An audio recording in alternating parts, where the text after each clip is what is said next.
আসসালামু আলাইকুম ভাবি। ওয়ালাইকুম আসসালাম। আপনি পানি পেয়েছেন? হ্যাঁ, পরে পাইছিলাম। আচ্ছা শুনেন, এখন থেকে যদি পানি না পান আমার বাসায় চলে আসবেন। আমার বাথরুমে বড় ড্রাম ভর্তি করে পানি ধরে রাখি, আরামসে শাওয়ার নিবেন। জি, আপনার বাসায়? জোকস করছিলাম, কিছু মনে করেন না। ও না না না, কিছু মনে করি নাই। আজকে কিন্তু ভাই আপনাকে অনেক হ্যান্ডসাম লাগছে। থ্যাংক ইউ ভাবি। আসলে আপনার দেখার চোখ সুন্দর, তাই এরকম বলতেছেন। আজকে আপনাকেও দেখতে সুন্দর লাগতেছে। কি যে বলেন ভাই, আমি যাই। বাবা, তুমি এই আন্টির সাথে কথা বলছো কেন? নানা তোমাকে এই আন্টির সাথে কথা বলতে নিষেধ করেছে। দাঁড়াও, মামাকে নিতে আসলে আমি মামাকে সব বলে দিব। না না মা, মাম্মাকে সব বলতে হয়? তাহলে আমাকে আইসক্রিম কিনে দাও।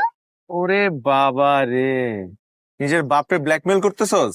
ঠিক আছে, না দিতে চাইলে না আমি মামাকে আমার সব বলে দিব। না না না না, ঠিক আছে, আপনার আইসক্রিম কিনা দিব আমি এখন। তাও ভালো, তোর মারে কিছু বলিস না। তোর মা জানতে পারলে আমার মাইরা তক্তা বানায় ফেলাবে। চল ভাই, একটা আইসক্রিম দেন তো। একটা না, দুইটা। দুইটা কেন? না হলে কিন্তু মামাকে সব বলে দিব। আচ্ছা ভাই, দুইটা আইসক্রিম দেন। আর একটা চিপস। আবার চিপস কেন? না হলে কিন্তু। আচ্ছা আচ্ছা, মাম্মাকে সব বলে দিবি তাই তো? এটা নে।